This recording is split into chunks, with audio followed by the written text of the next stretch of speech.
not from Huntsville, let me give you a little bit of lay of the ground. Right to the north of you is the second largest research park in America, where we have more engineers and degree professionals per capita than anywhere else in the U.S. As an elected official, some days that's good, some days it's not so good. We were named by Forbes magazine as one of the top 10 smartest cities in the world. And as I tell everybody, we keep our elected officials on the front end of that bell curve of the smartest people in the area. But we are very, very fortunate here. We brand ourselves as a smart place to live, work, and play. And we value education, we value the STEM technologies, we value technology and innovation. And that's what you're about here. When we start talking about Energy Huntsville, Geo Huntsville with the Geospatial movement, we're talking about innovation, we're talking about technology, we're talking about how to take problems that we see throughout the world and how to solve them right here in Huntsville, Alabama. And we are very, very excited to be doing that. So to each of you, I want to say welcome to Huntsville. Have a great time while you're here. I've noticed that you had a little bit of time out, so be sure and spend money because we need the sales tax and we're counting y'all as part of our stimulus package. But we want to welcome each of you and say thank you for coming. So it's my pleasure now to introduce our keynote speaker. When we again sought to acquire a luminary to be here with us today, we couldn't think of a better choice than Mr. Robert Cardillo. We are unique in Huntsville. We've had a wonderful history in terms of what we do here in the space program, but little known probably is what we do here in Geospatial. So it was a wonderful opportunity to have him come and speak. He was recently appointed as the new director of the National Geospatial Intelligence Agency on October the 1st. Prior to this assignment, he served as the deputy director of the Defense Intelligence Agency, and actually before that, his most recent assignment was deputy for director for intelligence integration, office of the director of national intelligence, reporting to General Clapper. He began his career at the Defense Intelligence Agency in 1983 as an imagery analyst, and in May 2000 he was selected to the Defense Intelligence Senior Executive Service. Throughout his career he served in a variety of leadership positions within the intelligence community, and in the summer of 2009 Mr. Cardillo served as the acting J2, a first for a civilian in support of the chairman of the Joint Chiefs of Staff. Other key leadership positions included Director Analysis and Production and Director Source Operations and Management at the NGA. So he's returning to some of his roots at the NGA. He earned a BA in Government from Cornell and a Master's in National Security Studies from Georgetown. Please give a warm Huntsville welcome to Director Robert Cardillo. Good morning, Mayor Battle, Deborah. Thank you very much, Joe, for the welcome here today. It's an old joke, but it's still as true as ever. There's a double benefit to my presence here this morning. One is to be in this great city and with this wonderful community. Two is to not be in Washington, D.C. So both of those things count, at least for a few more hours. You know, it's been both a professional and a personal privilege of mine to have a long relationship with this Huntsville community and some of the jobs that Joe just went through. And Deborah, you just reminded me, and actually I saw last night, Mayor Battle, when I got exposed to the exciting, innovative, passionate work that's going on here in this community specifically, and with this audience more generally, about the power and the opportunity of geospatial information, services, and the way that it can be an integrative, collaborative platform for all sorts of services, whether they be public, private, or national security. And I do want to say at the outset to thank Huntsville and this community because you really are a national security asset. Whether it's the education programs we talked about, whether it's the innovation that Deborah spoke about, whether it's the conversations that are going to occur in this room, you all are contributing to our national security. And as a person who's benefited from that, I wanted to say thank you for that work you've done. And I look forward in my new job to be part of that growth going forward. And another pleasure of coming down here to Huntsville is I get to be reintroduced to my old friends at the Missile and Space Intelligence Center, which Used to be part of my portfolio when I was at Defense Intelligence Agency. And once again, just a hotbed of passionate, dedicated, committed professionals to advancing the security of our country. And so it's always a pleasure to come back and reintegrate with my old friends here. My one regret, and especially now since this is my first visit to this center, is that I also found out that I'm apparently too old to attend space camp. No? No, no, no? No? Oh, okay. All right. So I will be back. Okay. But anyway, and I want to recognize that service as well. I mean, quite frankly, you know, I make light of it, but frankly, it's the people that come through that program that really become a lifeblood, a stream of innovation and dedication and future contribution. And so it's nice to come to the center and recognize that history of service as well. And to the mayor's comments about STEM, I mean, this is, you know, my predecessor was passionate, Tish Long, about reviving and refreshing, you know, this country's investment in science and technology, engineering and math. And, you know, again, I talk about preaching to the choir. This is the wrong room to try to convince about the importance of that. But I just want to, again, pay tribute to what you're doing here locally in the school system and with local institutions of higher learning to create opportunities where they just don't exist, to provide insights when they might not normally occur. And again, as somebody who's the recipient of that talent on the other end of those programs, again, I thank you. And one of the things we talked about last night is how can we heighten our relationship and internships and academic partnering, et cetera, with institutions and programs such as this. So again, long way to say thank you. So as the director of NGA, I also want to say that we share your passion for collaboration and integration. One of the long titles that Joe went through in my introduction was I was the Deputy Director of National Intelligence for Intelligence Integration. A huge mouthful that really meant how and why can we put the services of the entire intelligence community in such a way that we can turn in our best product, our best service to the nation's most senior customers, whether they're in uniform, whether they're in a suit, or whether they're a first responder. We simply owe them no less than the best that we can provide. And it's rather simple to observe that, you know, the eaches never add up. The eaches never add up to what the greater sum is when we work well together. And one of the benefits and privileges of the job I've just come into is that geospatial framework, that geospatial information foundation, can and should and must be that integrative platform for others to join in. And so whether you're doing it, as I saw last night at the mayor's office with your blueprint for safety here in Huntsville, or you're doing it in Iraq and Syria to help inform both our policymakers and our warfighters about contextual information and intelligence as far as opportunities and warning, both of those things come into play. And again, I think Huntsville is just a great example of where that integration has occurred, and I know it will occur in the future. And I understand this is now the 8th annual GEO-Energy Summit, which is highlighting other examples and serving as a launching pad for even closer collaboration. And Joe, I think, kicked some more off this morning as we met some new people here at the outset. I understand we have 50 companies, 20 government agencies, 3 universities represented here today. It's that kind of crosstalk, it's that kind of collaboration that's most important.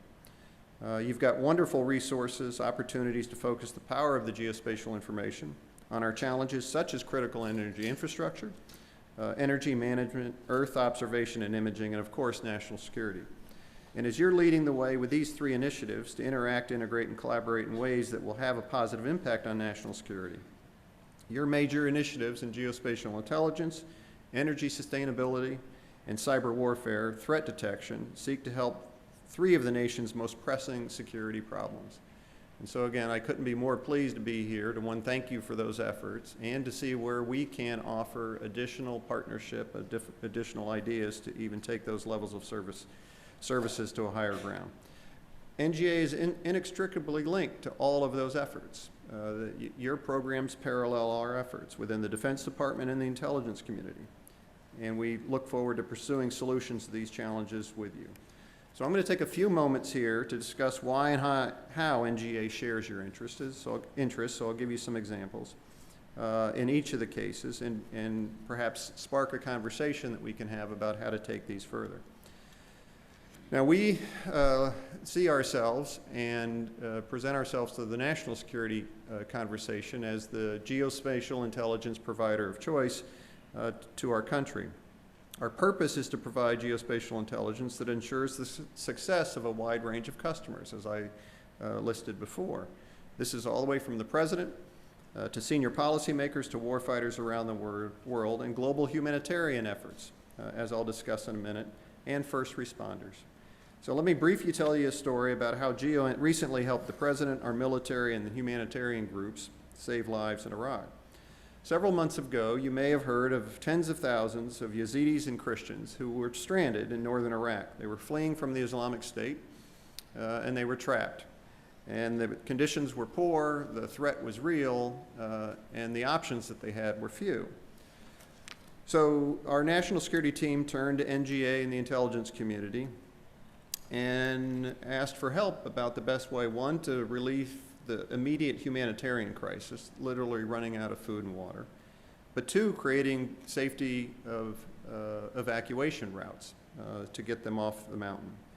So what we did, building upon our foundation, literally, our elevation, our imagery, our understanding of terrain and weather, to provide first insight into the delivery of that humanitarian aid, which occurred. And then we layered all that data together, okay, and combined it with the real-time threat, because the threat was real and moving, to provide those evacuation corridors. All of this integrated into a picture that gave our senior leaders and our military commanders the context they needed to make their decisions, and to anticipate what might happen when those combat operations, adversarial actions, and humanitarian activity all happen at the same time. Day in and day out throughout the crisis, integrated GEOINT made these key customers aware of the real-time threats and opportunities, and we achieved the consequence that we sought. We enabled our senior leaders to make crucial, timely decisions. Thousands of Yazidis and Christians escaped and their lives were saved. This is just one example of the consequence of our work together, and how when we combine the intelligence that we provide, the informational foundation that you all contribute to create the positive decisions space for our commanders. On the cyber side, it doesn't always become intuitive that you can find a link between our geospatial provision of service and the cyber world. Those are ones and zeros, and they live out there in the ether, et cetera. But those bits that are flying through cyberspace do have a geographic component to it.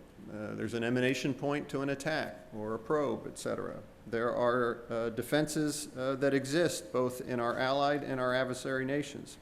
3 years ago, General Keith Alexander, then the commander of Cyber Command and the director of our National Security Agency, came to NGA with a simple request: to find the bricks and mortar that are behind the threat that he was seeking to defend against. Since then, working closely with partners, many of them here in this room, we've developed a robust and growing cyber capability that works to identify the physical facilities and networks that originate these cyber attacks. While I can't go into specific details here in this room, I can assure you that we're now far better prepared to defend against and defend our essential domestic electronic infrastructure than we were before. And as the mayor explained in very personal terms last night, I have a whole new appreciation for what that defense means to cities as vibrant and as important as Huntsville. On the energy side, GEOINT also plays an important role in this summit's theme of energy sustainability. Global Trends 2030 was a report published by our National Intelligence Council 2 years ago. It's an unclassified document, still available online, and if you have not seen it, I encourage you to go out and download it. It takes a look at what the world security situation most likely will be over the next 20 years. You won't be surprised to see how much a role the energy picture plays in that security picture. It says that although global energy demand will rise about 50% during the next 15 to 20 years, steadily rising global production will meet or exceed that demand, especially for the U.S. market. This tectonic shift means for the first time in generations, the U.S. will become energy independent thanks to the oil and natural gas revolution and the growth of alternative energy sources. Even greater resources are available from our partners and neighbors in Canada and Mexico. Reduced ice coverage has opened up even more potential reserves in the Arctic. A recent report from the U.S. Energy Information Administration says that the production of shale oil in the U.S. will more than double to almost 5 million barrels a day by 2021. The EIA early release of its 2014 overview predicts that the domestic oil production will reach or exceed its previous high of 9.6 million barrels a day. These are totals we've not seen since the 70s. The EIA report also stressed that low natural gas prices and ample gas supplies will boost natural gas intensive industries. Natural gas will overtake coal as the largest producer of electric power. And combined with rising fuel economy in vehicles, more energy efficient homes, and industry conservation efforts, these factors will all contribute to our energy independence. Now there's a whole nother segue I could take this conversation, and we might want to do some of that in Q&A at the end, about what that means for our national security picture. It's an active, vibrant discussion that's going on, both with allies and adversaries, about the effects of what I just described that's occurring in our country. The EIA report supports the Global Trends 2030 predictions that significantly lower energy prices will have significant positive ripple effects for the U.S. economy. Companies will either return to the U.S. to take advantage of these lower energy prices or locate here to begin with. This will have a direct effect on gross domestic product, millions of jobs, enhance our balance of trade, and have a dramatic impact on energy producers like Russia and Venezuela that depend on high energy prices to balance their budgets. So Global Trends 2030 from the National Intelligence Council stressed that this resolution could not just happen in the U.S., it could happen in other places as well, such as Europe and China. If these regions take advantage of these resources and technologies, and by the way, the technologies are driven from this country, so again, another attribute that we have to be able to gain resources from the marketing of those technologies to these other places. But you can see one scenario, if Europe and China take this path, in which the long-term consequences of this revolution affect the power of OPEC to control prices, and Russia to use energy as an economic weapon against its neighbors. All of this comes back to national security. So while there's a real local nexus to all of your work, it does cross over to the national security discussion. It could also mean that less long-term competition for energy resources between the U.S. and China in the Middle East and Africa, and relax tensions among the nations in the South China Sea. Or it could do just the opposite. One of the questions that we wrestle with as in our national security conversations is what will be the effect on these increased competition, okay, for these new sources of energy. And I mentioned earlier the opening up of opportunities that never existed before in the Arctic. Okay? On the one hand, you can see the positive to that opening. On the other hand, you can see the increased competition and national tension that will occur over those resources. When regardless of what happens in the future, the geospatial information about the location, the scale of these global resources will continue to be the unappreciated driver of this revolution. When you combine the power of GEOINT with the power of energy technology to secure our energy future, it'll send a powerful message of this important moment in U.S. history. These once-in-a-generation factors make you at this conference vital contributors to our energy independence. Your many worthy domestic initiatives rest on a foundation of geospatial technology, and I'm here to say that we'll continue that partnership in the future. Even as supplies increase in the near term, we must plan to use them wisely in the future. Smart grids for smart cities, critical infrastructure protection, conservative energy management for military installations, and more. We must continue to pursue all of these technologies. True long-term energy security depends as much on these efforts like yours that will transform how the nation conserves energy as it does securing new supplies of energy resources. NGA plays a role in this domestic energy security during disaster response and recovery efforts. We work through stringent legal guidelines. We can only act when we have a lead federal agency, which is usually the Federal Emergency Management Agency, asks for our assistance. NGA plays a vital role to encourage collaboration and integration among first responders by being transparent on the web and with commercial software. We work closely with the first responders to provide pre- and post-disaster data so that they can quickly understand the damage to critical energy infrastructure. We create online event pages open to all first responders on the World Wide Web. They can upload their data from their mobile devices, share that data with everyone who needs access to it. We provide thorough analyses into the impact of the disaster on roads, bridges, power grids, shorelines, etc. With all of the update data, FEMA managers can then allocate scarce resources, and local senior decision makers also can allocate their scarce resources, which I was reminded last night is more often the case than when FEMA arrives. Now, on the transparency side, we're well known and well respected for our work in disaster recovery. We've played a vital role in building the public confidence in what the intelligence community can bring to bear. Director of National Intelligence Clapper has said that GEOINT is, quote, has a great advantage in our current environment because it's the most transparent of all of our collection disciplines. The world of GEOINT is becoming more and more transparent because of the huge number and diversity of commercial and open source information. Quite frankly, this room is that diversification and that transparency. So NGA is thus uniquely positioned to lead the intelligence community and demonstrate the value of intelligence to the American people. Our successful open disaster response partnerships with FEMA, with state, with local responders have led to groundbreaking initiative in transparency and open sourcing.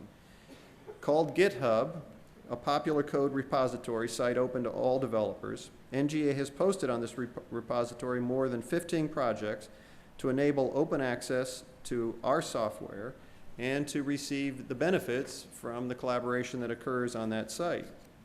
Now, NGA is the first member of the IC as an agency to open a portal on GitHub. We cross industry, academia, and government. We want to use these tools to create innovative disaster response applications. Ray Bauer will succeed me here at the podium and go through some more details about those projects. So let me stress one more time, though, how critical GitHub and these NGA efforts are to be more transparent. We see and appreciate industries and academia as partners, and we know we can do more. We know we can't keep up with the rapid change of innovation and application and research and development. So we want to figure out how to leverage your work and to partner where we can to build on that innovation and those applications. We want to work with innovators and scientists to bring the best ideas and help us learn how NGA can take advantage of them. We're reviewing now a pilot in which we can accelerate those conversations and increase that crosstalk. You have leaders in the commercial Earth observation satellites, unmanned aerial systems, et cetera. Both are essential to our efforts to create a more persistent intelligence service for our customers. We're integrating and expanding our capabilities, satellite, airborne, ground-based, and open sources. We need to be able to constantly monitor our most important areas so we can discover critical patterns of activities and anticipate the actions of our adversaries. You also have created capabilities in 3D visualization, building information modeling, and now you have focused on the worthy goals of infrastructure design, emergency response, and energy management. NGA has a pressing need to turn to big data into simple visualization graphics that convey insight to senior leaders. Given my 4-year tour in the West Wing, I can attest personally to that opportunity that exists there.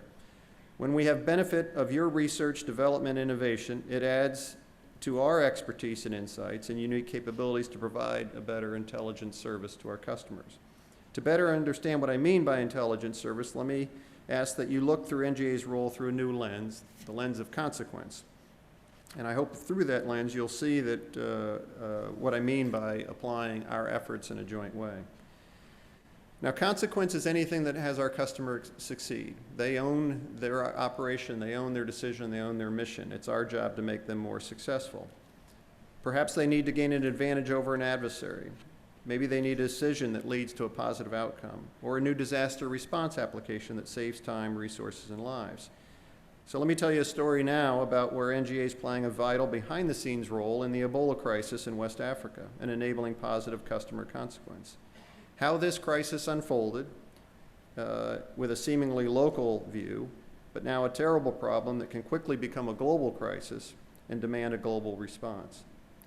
The President has called the Ebola crisis a national security issue because it affects international trade, air travel, international politics, the economies and stability of developing countries, and potentially the American people. This crisis also brought about unexpected yet very gratifying examples of partnership and collaboration. Through this crisis, NGA analysts have taken our commanding knowledge of the Earth and its features in Liberia, Guinea, and Sierra Leone, and we have analyzed complex variables such as access to government services, healthcare, food and water supplies, and the transportation infrastructure. NGA has produced easy-to-understand, unclassified graphics that have guided decisions by the national security community, the UN World Health Organization, the Centers for Disease Control and Prevention, many international partners, and non-governmental organizations. Our work has helped them better understand the human geography, social cultural issues that affect the spread of Ebola throughout the region. And when the President ordered the 101st Airborne Division to deploy and build hospitals under Operation United Assistance, NGA analysts immediately stepped up to analyze the terrain and infrastructure to identify the best, safest locations for the hospitals while keeping U.S. service members out of harm's way. But I have been most impressed by a simple story about the impact one person can make in such a situation. Our NGA analyst, who's embedded in the 101st, is working on the ground in Liberia today with the Joint Forces Command of the operation. He's helping to upgrade the country's essential but out-of-date maps. Using current unclassified commercial imagery, the NGA analyst sits directly with Liberian analysts who work for the Liberian Institute of Statistics and Geoinformation Services. You can imagine how important it is for the Liberian government to have accurate maps of the areas hardest hit by their Ebola epidemic, as well as a medical and transportation infrastructure that they need to provide in response. Our analyst has downloaded more than 1 terabyte of up-to-date commercial imagery. The Liberians have added their local knowledge onto this foundation, and our analysts and the Joint Force colleagues have trained the Liberians in new techniques that have saved hours and days of effort. Right now, working together, we're identifying safe helicopter landing zones for supply drops, supporting the U.S. military in locating hospital sites, and creating accurate maps of the area. This is just the beginning. And frankly, this is a model that we need to get better at. We, the NGA, we with you as partners, because quite frankly, we have many challenges as we push our information to the World Wide Web. But I'm here to say that we need to stand up to those challenges. We need to understand what the real hindrances are to our contribution at that level and figure out a way forward, and we need your help to do that. So while we've posted a lot of context on the World Wide Web, we've got much to learn and will be much more common, or this will be a much more common task in the days ahead. So that's just one story of one Analyst Daily work that shows how seemingly small acts of collaboration lead to major consequences for our customers. Whether that customer sits in the White House or a white tent in Africa, an NGA is dedicated to putting the power of GEOINT to work to create the consequences they need. So I believe that NGA, Geo-Huntsville community, is uniquely positioned to leverage your capabilities, our expertise, your technologies, and our architecture to create consequences to sustain our nation's future energy security needs, cyber protection, etc. We are at a vital turning point, and I encourage you to collaborate to realize your vision to drive forward toward energy independence. Now I'm going to ask Ray to come up now and to put some fine points and some applications that I've just discussed, and then we'll take questions after Ray's done. Thank you.